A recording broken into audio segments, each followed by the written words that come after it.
ऐसा कौन सा मुस्लिम मुल्क है जहाँ पर मंदिर बना? बैप्स BAPS यूएई को फलस्तीन को सपोर्ट करना चाहिए था। बुत परस्ती का शुरू हो जाना ये मुझे मेरी समझ से बाहर है। वहाँ पे बेतहाशा इनोसेंट बच्चे मुसलमान उनका खुलेआम कत्ल हो रहा है। मतलब 7 बुत्ती बना डाल शहीद मस्जिद के पास उन्होंने मंदिर बनाया।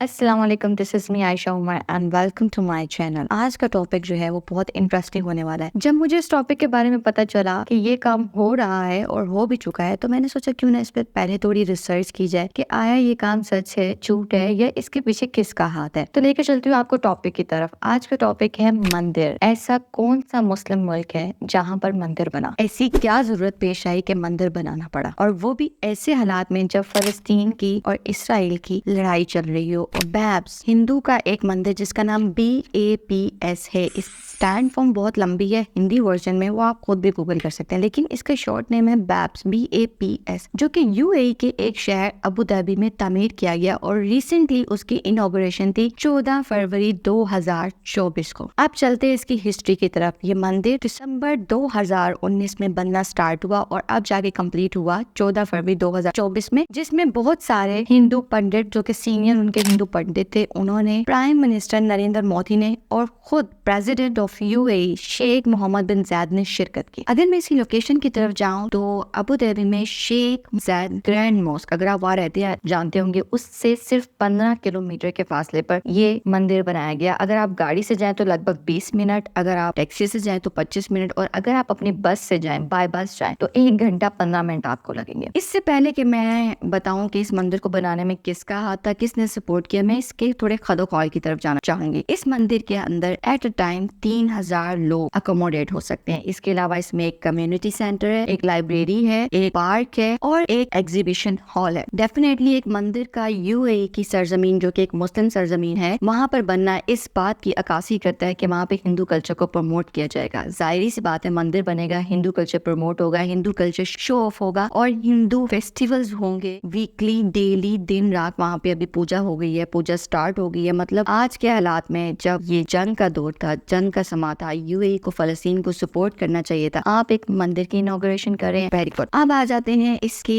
सपोर्ट में। जाहिर सी बात है, इंडिया उठकर सीधा सीधा यूएई जाकर एक मंदिर बना रहा है, और वो भी 4 साल 2 महीने के अरसे में कंप्लीट हो रहा है। वो यूएई की सपोर्ट के बगैर तो कंप्लीट नहीं हो रहा ना। तो इसकी सपोर्ट मैं बताती हूँ। आज के दौर में यूएई के लैंड को महंगी तरीन लैंड समझा जाता है, और इसी तरह शेख मोहम्मद बिन जायद जो कि प्रेसिडेंट ऑफ यूएई है, उन्होंने 27 एकड़ जमीन, 27 एकड़ लैंड इस मंदिर को बनाने के लिए गिफ्ट किया इंडिया को, प्राइम मिनिस्टर नरेंद्र मोदी को। अब 27 एकड़ लैंड को अगर हम कैनाल्स में कन्वर्ट करें तो 216 कैनाल, और अगर हम मरला में कन्वर्ट करें तो 4320। मतलब आपके पास इतना मुफ्त का लैंड था, तो आप फलस्तीन को पनाहगाह दे दें। आप एक अल्लाह के अगेंस्ट जाकर काम कर रहे हैं। आप डेफिनेटली बुत बनाना, बुत परस्ती एक कंट्री में शुरू हो जाना, और तो बहुत गुनाह थे, लेकिन बुत परस्ती का शुरू हो जाना ये मुझे मेरी समझ से बाहर है कि इस गुनाह से बड़ा क्या गुनाह है कि जब आप शिर्क पे उतर आए, आपने एक कंट्री को इस चीज की इजाजत दे दी कि आओ यहाँ पे खुल्लम खुल्ला मंदिर बनाओ। और पहले तो छोटे छोटे मंदिर थे, लेकिन ये मंदिर बड़े पैमाने पे बनाया गया है, 27 एकड़ जमीन, वो भी अबू धाबी की। अब आते हैं इस बात की तरफ कि ये मंदिर बनाने की क्या जरूरत पेश आई। डेफिनेटली मंदिर बनाने के लिए यही है कि आप किसी कंट्री से ताल्लुकात अच्छे करते हैं तो उसको लैंड गिफ्ट करते हैं, उसको पैसे देते हैं या कुछ भी। तो यही यहाँ पे सिनेरियो है कि इंडिया से ताल्लुकात अच्छे करने के लिए, इंडिया से ताल्लुकात बेहतर करने के लिए, जो कि ऑलरेडी उनके थे, वहाँ पे ज्यादा एम्प्लॉयमेंट इंडिया की है। अगर आप दुबई जाए ना, तो जितने भी बड़े लेवल पे लोग जॉब कर रहे हैं वो सब इंडियंस है। पाकिस्तानी तो बेचारे वहाँ पर मजदूर तबका, गरीब तबका, जो लेबर तबका है, वो सारा पाकिस्तानियों का तबका है। तो मेरा ख्याल है कि आपके ऑलरेडी इंडिया से इतने अच्छे ताल्लुकात थे कि आपको ये मंदिर बनाने की जरूरत नहीं थी। लेकिन फिर भी अगर आपने और अच्छे ताल्लुकात करने थे तो इसके लिए बहुत से दूसरे तरीके थे, इम्पोर्ट एक्सपोर्ट, फैक्ट्रीज, एक्टिविटीज के लिए आप जगह दे देते। लेकिन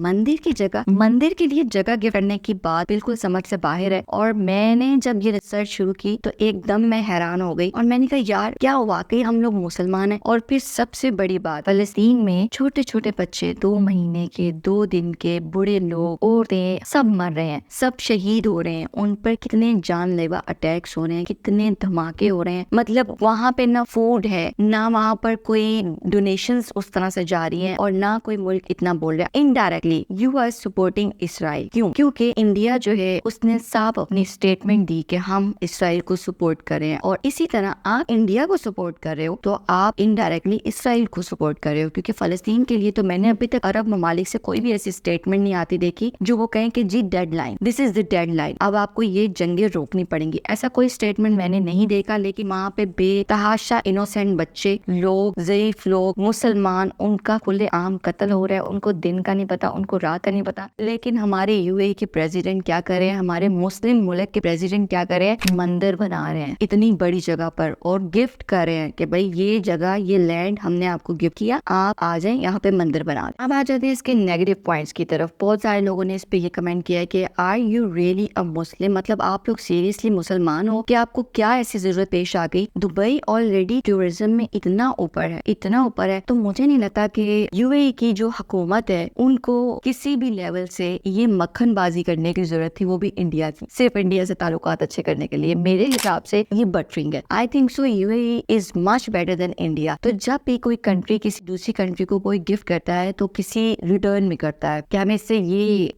फायदा मिलेगा, तो मुझे नहीं लगता कि उनको इंडिया से फायदा मिल रहा है। लेकिन स्टिल मेरे ख्याल से ये एक साफ साफ बटरिंग है। यूएई का टूरिज्म का बिजनेस इतना बेहतरीन है, पूरे वर्ल्ड से वहाँ पे लोग आते हैं। मैं यूएई को मानती हूँ, स्पेशली दुबई को। जैसे हम पाकिस्तान में कहते हैं कि कराची इज अ सिटी जहाँ से डिफरेंट छोटे छोटे विलेजेस से, गाँव से लोग आकर रहते हैं। इस्लामाबाद में छोटे छोटे गाँव से लोग आकर रहते हैं, तो वो एक ऐसा शहर बन जाता है जहाँ पे डिफरेंट कम्युनिटी के लोग होते हैं। इसी तरह दुबई एक इंटरनेशनल सिटी है, एक वाइड ऐसी सिटी है जहाँ पे डिफरेंट कम्युनिटी के लोग आकर रहते हैं। वहाँ पे आपको हर तरह के लोग मिलेंगे, जो इतना वहाँ पे मतलब टूरिज्म है और उनका बिजनेस भी अच्छा है। तो मुझे नहीं लगता था कि आपको या दुबई की या यूएई की हुकूमत को इस बटरिंग की जरूरत थी, इस बटरिंग की जरूरत थी जो वो की है, जो उन्होंने 27 एकड़ जमीन मंदिर के लिए दी है। यार तो ये हमारा एक ही तो मजहब है जिसमें एक सबसे बड़ा जो गुनाह है जो अल्लाह को पसंद नहीं है वो शिर्क है, जो साफ सी बात है। तो मेरा ख्याल है मंदिर अपने ही मुल्क में बनाना, आपके पास इतनी पावरफुल अथॉरिटी थी कि आप ये ना बना सके, लेकिन आपने बनवाया, तो ये मेरा ख्याल है वो शिर्क के जुमरे में आता है। लेकिन उससे ज्यादा हैरत कुन बात ये है कि इतने बच्चे, इनोसेंट बच्चे फलस्तीन में मर रहे हैं, आपके अपने मजहब के बच्चे, आपके अपनी मुस्लिम उम्मत के बच्चे वहाँ पे मर रहे हैं। तो उनके लिए तो आपने कोई इकदाम नहीं किया। यहाँ पर आपने 27 एकड़ जमीन गिफ्ट कर डाली मंदिर के लिए। ये हम नेगेटिव पॉइंट्स पे बात कर रहे थे। इस मंदिर के बनने से इन्वायरमेंटल इफेक्ट बहुत ज्यादा पड़ेगा वहाँ के रहने वाले मुसलमानों में। जाहिर सी बात है वहाँ पे फरोग मिलेगा, प्रमोशन होगी इंडियन कल्चर की, वहाँ पे इंडियन फेस्टिवल्स होंगे, तो डेफिनेटली वहाँ पे जो मुस्लिम लोग होंगे वो अट्रैक्ट होंगे। हमें तो पहले ही शैतान ने घेरा हुआ होता है, हम 4 नमाजें पढ़ ले तो हमारे पीछे शैतान तर तर तर तर करता आता है। तो वहाँ पे एक मंदिर बनेगा तो आपको नहीं क्या लगता कि मुसलमान उसकी तरफ जाएंगे? बेशक टूरिस्ट प्लेस के तौर पे जाए, लेकिन जाएंगे तो सही। फिर नेक्स्ट क्वेश्चन जो लोगों ने मोस्टली पूछा वो ये पूछे, what was the need of an Indian temple in A Muslim country? मतलब